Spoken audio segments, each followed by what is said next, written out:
Salut à toi et bienvenue sur cette vidéo 7 idées de reconversion pour les kinés.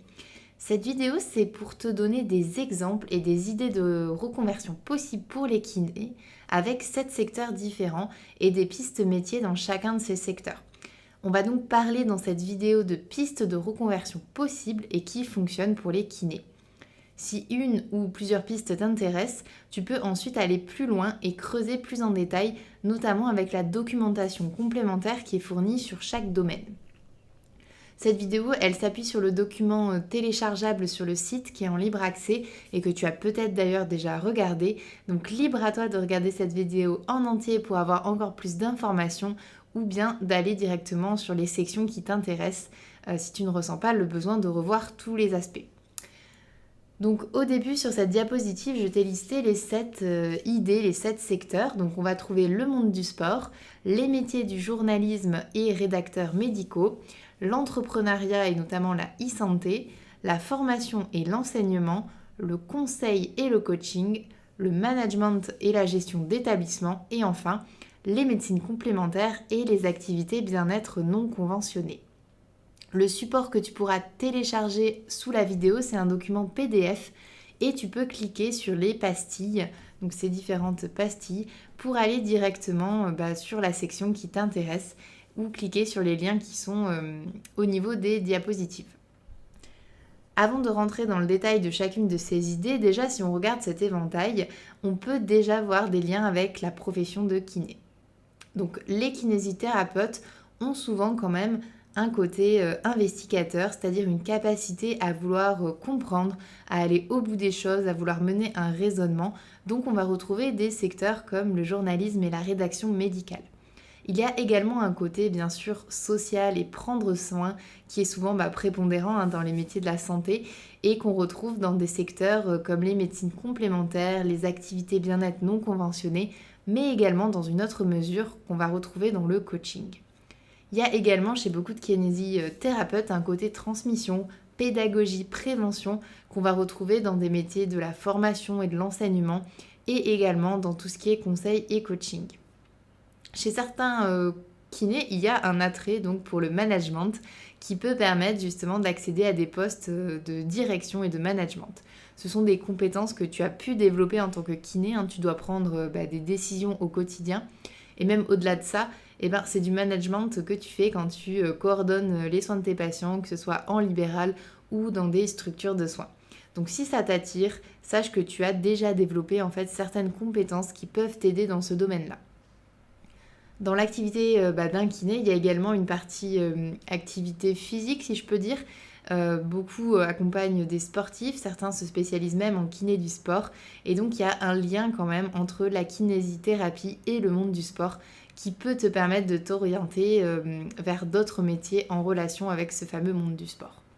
Et enfin, on va retrouver quand même le monde de l'entrepreneuriat. Donc pourquoi le monde de l'entrepreneuriat? Ça peut ne pas paraître évident de prime abord. Mais l'entrepreneuriat, bien très souvent, ce sont des métiers vocationnels.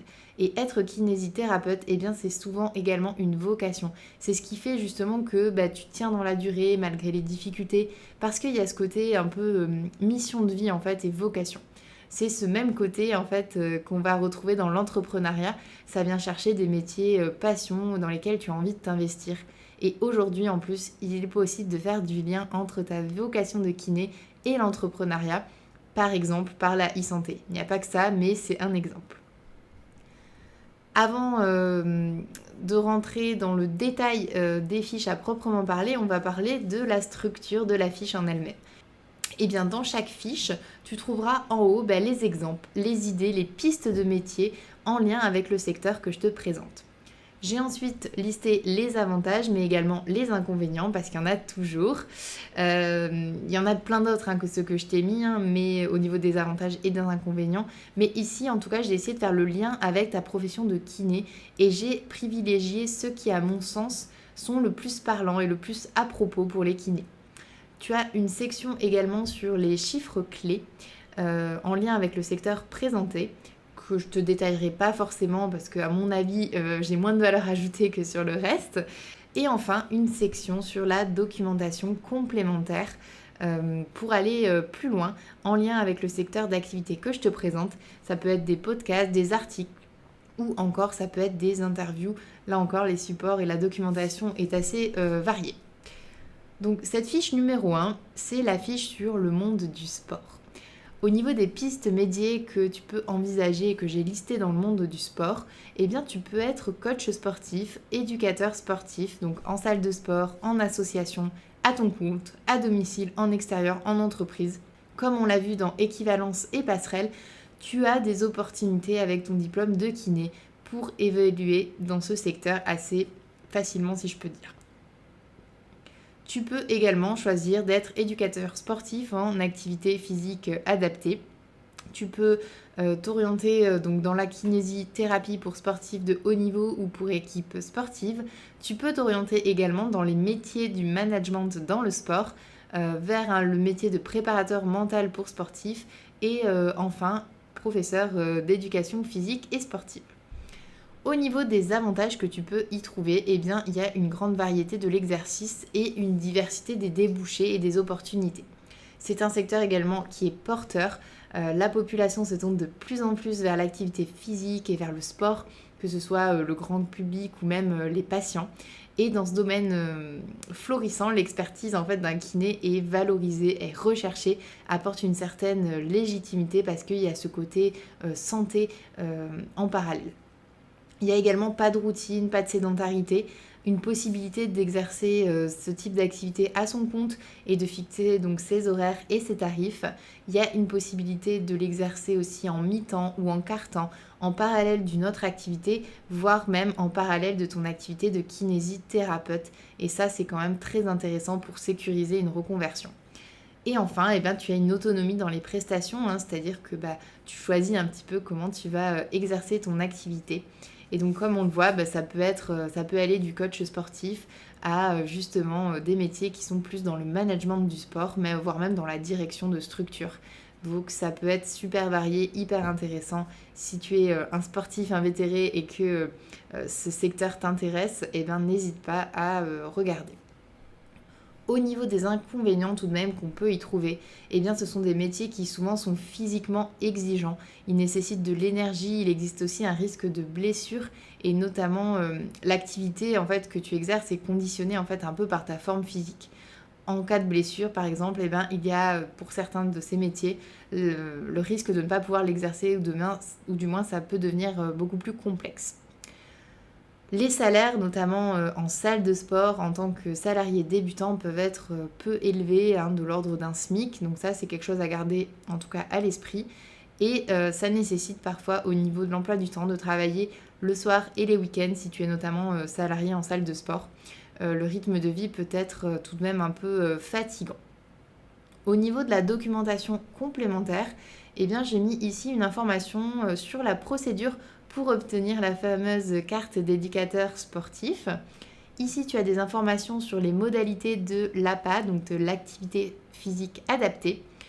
Là, je t'ai mis un article de l'étudiant sur les métiers du management du sport. Ça peut te permettre de découvrir ces différents métiers et de voir s'il y en a un qui te correspondrait.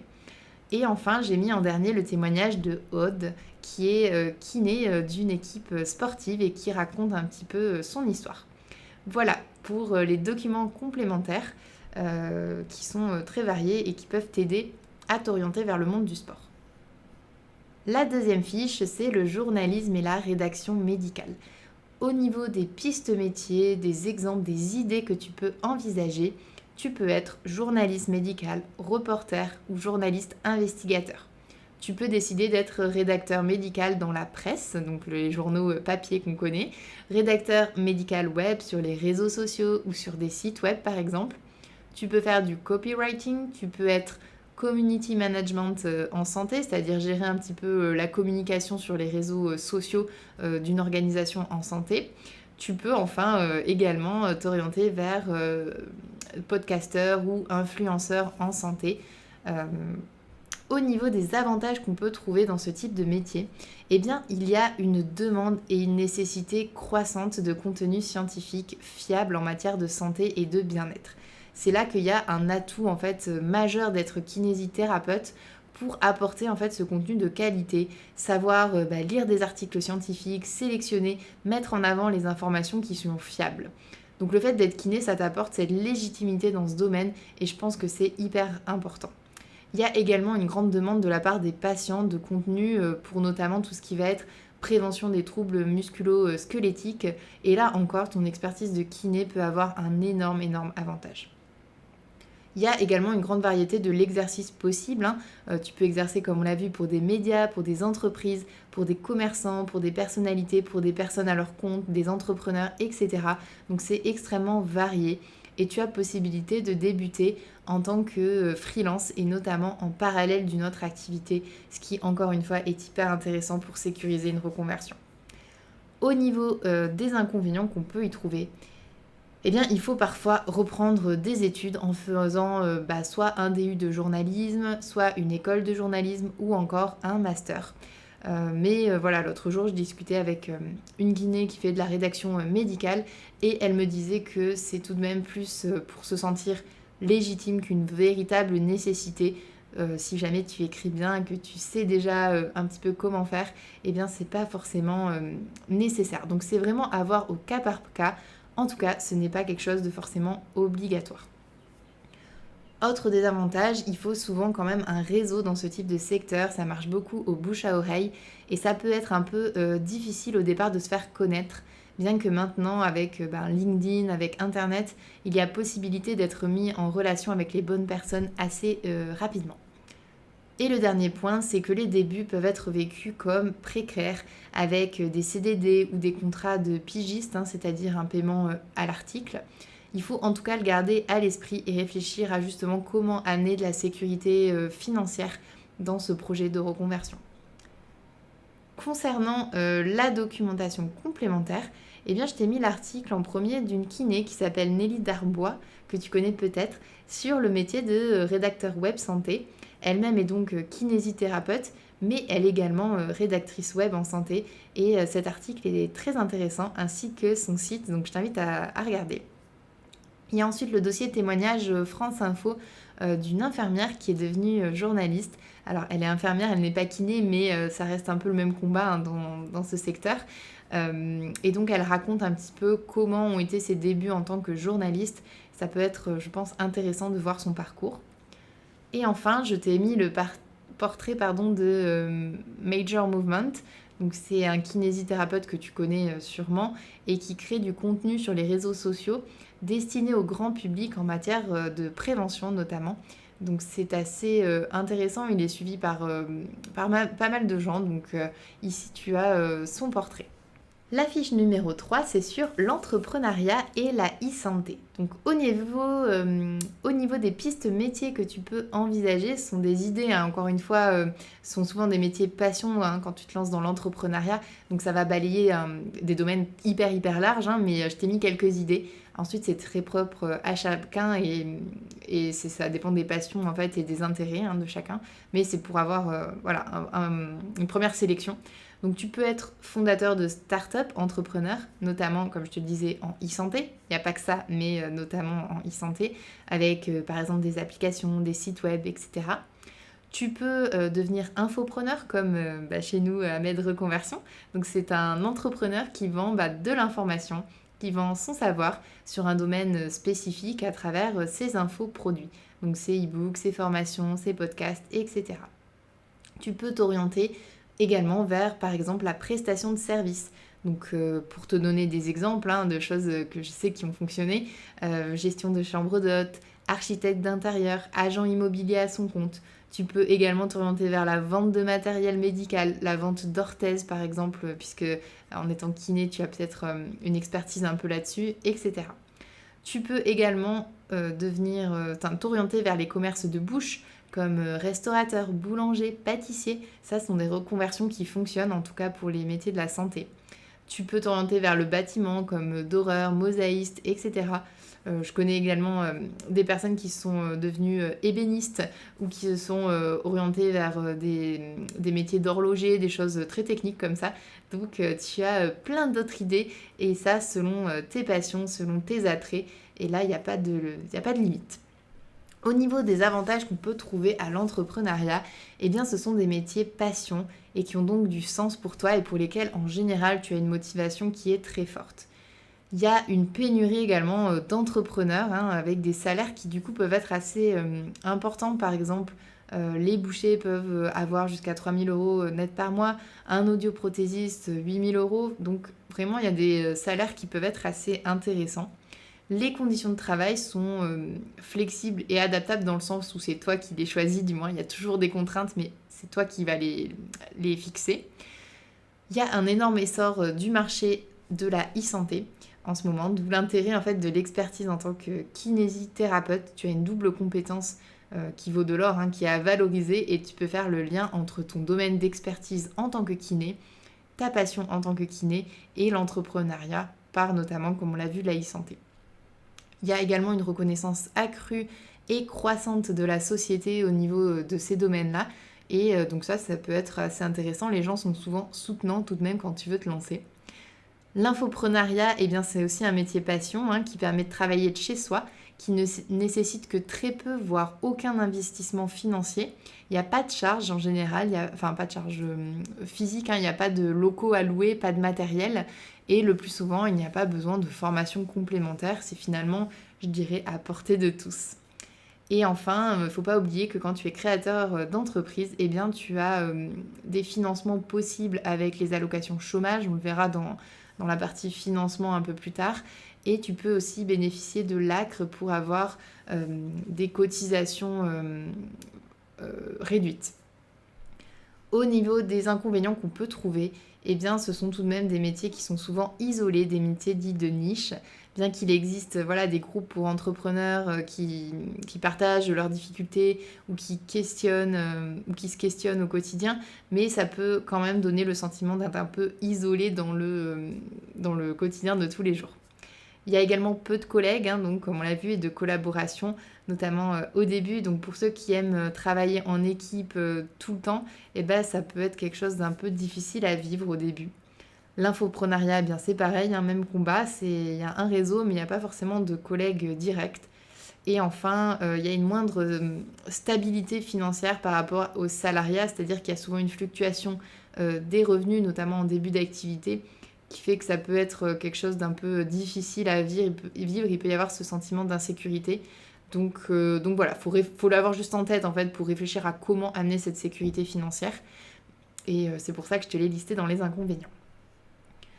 Au niveau de la documentation complémentaire, donc en premier, je t'ai mis un podcast qui s'appelle Madi Podcast, Conversation avec un kiné. Donc c'est un podcast qui donne la parole en fait aux kinésithérapeutes et notamment ceux qui ont des parcours un peu atypiques, un peu innovants, qui font de l'entrepreneuriat, etc. C'est hyper intéressant, vraiment. Moi j'ai appris beaucoup de choses en l'écoutant, donc n'hésite pas à aller regarder ça, écouter ça. Un autre podcast, Made It Through, donc ça c'est un podcast qui met en lumière des parcours inspirants de soignants, notamment de soignants entrepreneurs. Et c'est pas que des kinés, du coup, là c'est vraiment des soignants au sens très large. C'est hyper inspirant, ça permet, je trouve, de voir qu'on peut faire plusieurs choses, qu'on n'est pas restreint aux soins, contrairement à ce qu'on pourrait croire. Donc pareil, n'hésite pas à aller écouter celui-là. Un troisième podcast, décidément, tu le sauras, je suis fan des podcasts. Made in Tech, c'est un podcast sur les entrepreneurs en medtech.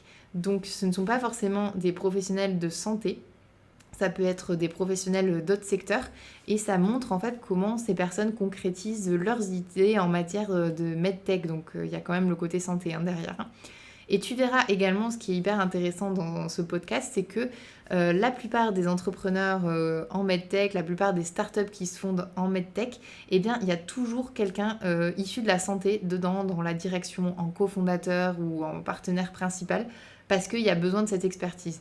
Et donc si par exemple tu as envie de te lancer un peu dans l'entrepreneuriat en santé mais que tu n'as pas forcément l'idée ou que tu as envie justement de rejoindre une équipe, eh bien justement regarde, écoute ça parce que tu verras qu'il y a vraiment besoin à chaque fois d'une personne issue du secteur du soin. Et enfin, je t'ai mis un article en dernier sur qu'est-ce que c'est qu'être infopreneur versus entrepreneur. Donc je t'ai déjà donné une définition un peu générale, mais cet article va un peu plus loin pour les explications. Voilà pour cette fiche sur l'entrepreneuriat et la e-santé. La fiche numéro 4, c'est sur l'enseignement et la formation. Au niveau des pistes métiers et des exemples que j'ai pu trouver pour toi, eh bien tu peux être enseignant dans les filières professionnelles de santé, c'est-à-dire en lycée professionnel. Tu peux également être enseignant masseur kinésithérapeute en IFMK. Tu peux être enseignant en IFSI, en école d'ergo, en école de psychomotricien. Et tu peux t'orienter vers des métiers de la formation tels que formateur, formatrice pour adultes, en entreprise, en organisme de formation, sur des sujets qui sont très divers et notamment en lien avec la santé, comme la prévention des risques psychosociaux, des troubles musculo-squelettiques, l'hygiène de vie, l'alimentation, l'intégration du handicap, les violences professionnelles, la santé au travail, etc., etc. Les domaines sont extrêmement variés et ça dépend un peu de tes domaines de prédilection, ceux qui t'intéressent. Au niveau des avantages que l'on peut y trouver, eh bien la plupart du temps ce sont des horaires tout de même en semaine. Il n'y a pas de travail le week-end, ce sont des horaires dits de bureau, quoi. Ça peut s'exercer tout à fait en parallèle de l'activité de kinésithérapeute. Concernant les enseignants, eh bien, il y a souvent quand même des congés payés pendant les périodes de vacances scolaires, ce qui peut être tout de même non négligeable. Et pour les formateurs, formatrices, eh bien, tu as donc la possibilité d'exercer à ton compte en tant qu'indépendant ou de freelance. Tu as cette double compétence, comme je te disais, à valoriser dans le domaine de la santé. Il y a un énorme intérêt d'être kiné au préalable, notamment, je ne sais pas si tu fais de la formation dans la prévention des troubles musculo-squelettiques, eh bien, le fait d'être kiné au préalable, c'est quand même un énorme avantage. La rémunération des formateurs peut être attractive, notamment quand tu exerces en entreprise. Il y a quand même de belles sommes allouées à la formation. Et ça peut se cumuler avec une activité, par exemple, aussi de consultant ou de coach professionnel. Donc là encore, tu peux faire du job crafting avec ces métiers de l'enseignement et de la formation. Au niveau des inconvénients qu'on peut y trouver, eh bien, il faut tout de même ajouter le temps de préparation des cours ou le temps de préparation des formations qui en général est non rémunéré. Alors autant quand tu es formateur à ton compte, du coup tu l'inclus dans ton package, dans le prix de ta formation, autant quand tu vas être enseignant en IFMK ou dans les IFSI, les écoles d'ergo, etc., eh bien ce temps-là n'est pas comptabilisé, n'est pas rémunéré.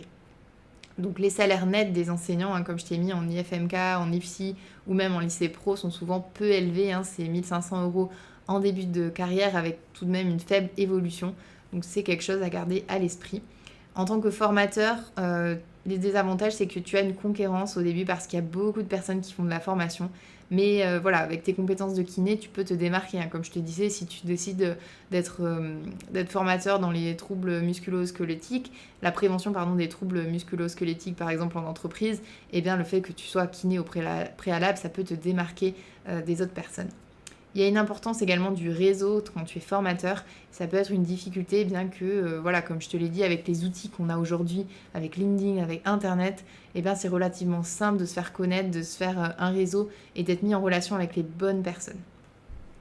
Au niveau de la documentation complémentaire, donc tu as la fiche métier de professeur de lycée professionnel, la fiche métier de formateur professionnel, un article sur devenir formateur en santé qui est assez intéressant. Et en dernier, je t'ai mis la liste des instituts de formation des cadres de santé. Car en effet, quand tu veux devenir par exemple enseignant en IFMK, eh bien, il faut passer par cette formation de cadre de santé. La fiche numéro 5 porte sur le conseil et le coaching. Donc c'est pas le coaching sportif, comme tu verras. Au niveau des pistes de métier que tu peux envisager, tu peux faire du conseil et du consulting, notamment en santé. Et là, tu peux intervenir en entreprise, tu peux agir pour des particuliers, pour des associations. C'est hyper varié les endroits dans lesquels tu peux exercer ce type d'activité. Tu peux faire du coaching professionnel, notamment en entreprise. Tu peux faire du coaching en santé, donc par exemple sur des thématiques bien-être et nutrition, bien-être et sport, etc. Tu peux t'orienter également vers le coaching scolaire pour aider les lycéens, les étudiants dans leur orientation scolaire. Donc ça se développe vachement et c'est intéressant. Enfin, si ça t'intéresse en tout cas, ça se développe beaucoup. Et enfin, tu peux faire du life coaching, notamment en développement personnel. Au niveau des avantages qu'on peut trouver dans ce secteur, eh bien c'est un vaste marché en pleine expansion. Comme tu peux le voir au niveau des chiffres clés qu'on a vus, le marché du conseil est en forte croissance ces dernières années et le marché du coaching est également en plein essor avec des personnes qui adhèrent de plus en plus et qui souhaitent renouveler leur expérience. Donc tu vois, le marché du conseil a fait plus 10% en 2022 et au niveau du coaching professionnel, 81% des personnes qui ont été coachées sont satisfaites de leur accompagnement et 96% d'entre elles renouvelleraient l'expérience.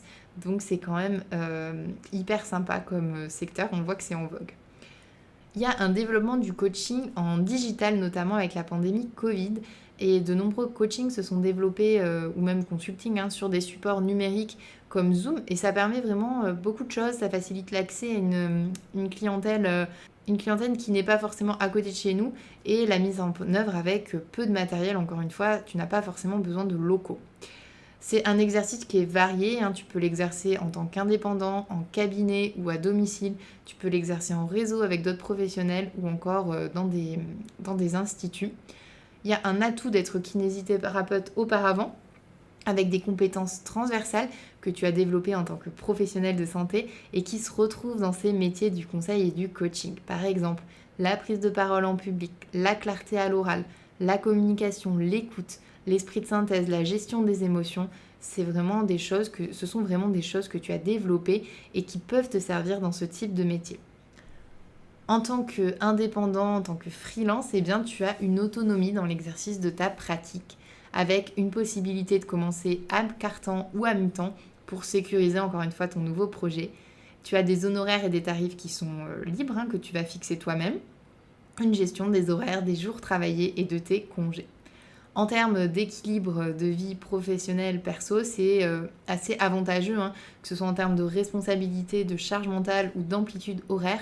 Donc, il y a un intérêt que je vois, c'est que ça permet de conserver ce côté accompagnement et relationnel tout en ayant un équilibre de vie qui est un peu plus préservé, si je peux dire.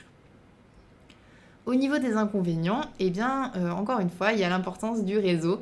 Donc, même combat que pour le reste, ça peut être compliqué au début, mais tu as des moyens maintenant de constituer un réseau. En tant qu'indépendant, tu as une moindre stabilité financière au début, notamment comparé à du salariat. Donc, ça, c'est quelque chose à garder à l'esprit.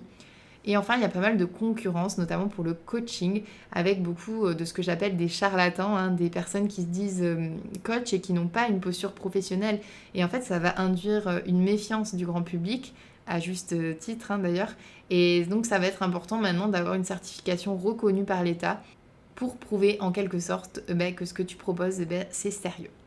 Au niveau de la documentation complémentaire, tu as la fiche métier de coach professionnel, la fiche métier de consultant en santé et enfin comment devenir coach bien-être, c'est-à-dire coach en santé, que ce soit bien-être nutrition, bien-être et sport, etc. La fiche numéro 6 porte sur le management et la gestion d'établissement. Donc au niveau des pistes de métier que je t'ai listées, tu peux être dans des postes de direction management en centre de thalasso ou d'hydrothérapie, direction management de SSR, de centres bien-être et de spa, au niveau de cliniques du sport, dans des centres médico-sociaux comme les CESAD, les IME, les ITEP, les instituts sensoriels également, les écoles adaptées. Et tu peux également être responsable, coordinateur de pôles en clinique, par exemple du pôle sport, du pôle rééducation, etc.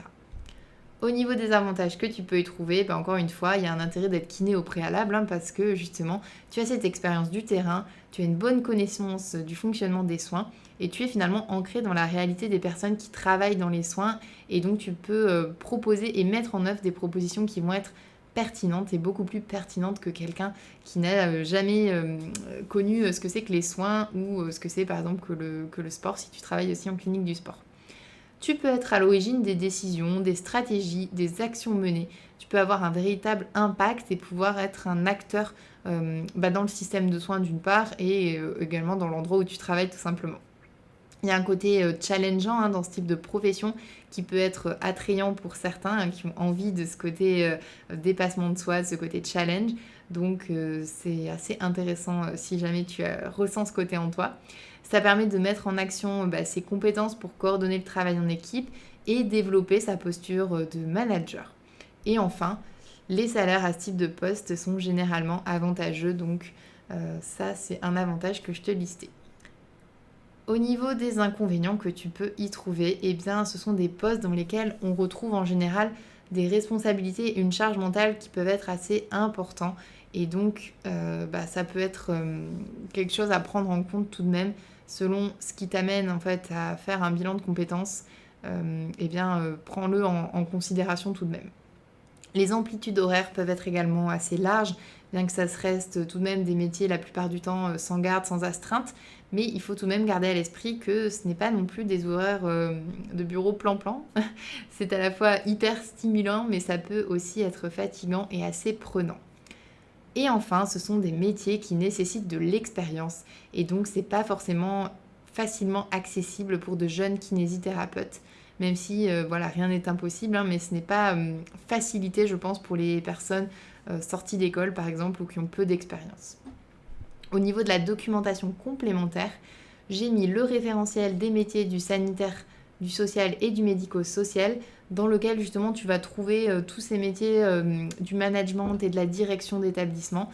Donc n'hésite pas à regarder, c'est souvent quelque chose d'assez obscur qu'on ne connaît pas forcément. Donc ce référentiel est très bien fait. Tu as la fiche métier de directeur ou directrice d'établissement médico-social.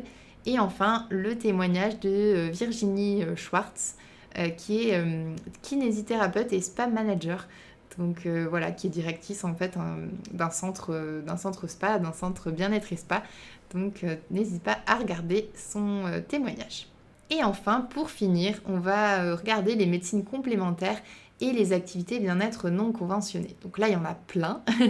Au niveau des pistes de médecine alternative et complémentaire, tu as l'hypnose, l'ostéopathie, la sophrologie, la réflexo, la phytothérapie et l'aromathérapie, tout ce qui va être naturopathie et enfin musicothérapie, art-thérapie. Au niveau des pistes d'activités bien-être non conventionnées, tu peux devenir psychopraticien, psychologue ou psychothérapeute. Tu peux être kinésiologue, tu peux pratiquer les massages bien-être et les hydromassages. Tu peux pratiquer des modelages du corps tels que le palpé roulé ou le drainage lymphatique. Tu peux t'orienter vers la micro-kiné. Tu peux devenir par exemple aussi professeur de pilates, professeur de yoga et tu peux proposer de la relaxation ou de la méditation. Ce sont des exemples, hein, il y en a d'autres, mais c'est ceux qui me paraissaient pertinents. Au niveau des avantages que tu peux trouver à toutes ces activités, eh bien, il y a un exercice qui peut être très varié. Tu peux intervenir dans des entreprises, tu peux exercer complètement en indépendant, c'est-à-dire en libéral, que ce soit en cabinet ou à domicile. Tu peux exercer en réseau, tu peux exercer à l'hôpital, il y a vraiment un large choix. Il y a des facilités pour l'exercer en complément de ton activité de kinésithérapeute. C'est-à-dire que ton activité non conventionnée peut être réalisée dans le même lieu sans distinction d'horaire ou d'accès que ton activité de kinésithérapeute. Et ça, c'est quand même super avantageux, par exemple, par rapport aux médecins qui n'ont pas forcément possibilité d'exercer selon le type d'activité dans le même lieu que leur exercice médical. Et bien pour les kinés, en tout cas, c'est possible. C'est un marché qui est en pleine explosion. Il y a une demande croissante de la part des patients. Donc ça se développe vraiment beaucoup et il y a une grande demande. Il y a une liberté donc, dans les tarifs et dans le planning. Tu peux fixer tes honoraires, tu peux fixer ton planning, choisir, je sais pas moi, de faire une demi-journée où tu fais de la consultation en sophro, des demi-journées où tu vas faire des cours de yoga, de pilates. Enfin, tu peux vraiment allier plusieurs choses pour construire le métier qui te plaît le plus. Et tu as possibilité, comme je disais, de commencer à quart-temps ou à mi-temps, toujours pour sécuriser ton nouveau projet, pour tester, pour voir un petit peu déjà si ça te plaît et voir aussi s'il y a possibilité de l'exercer à temps plein.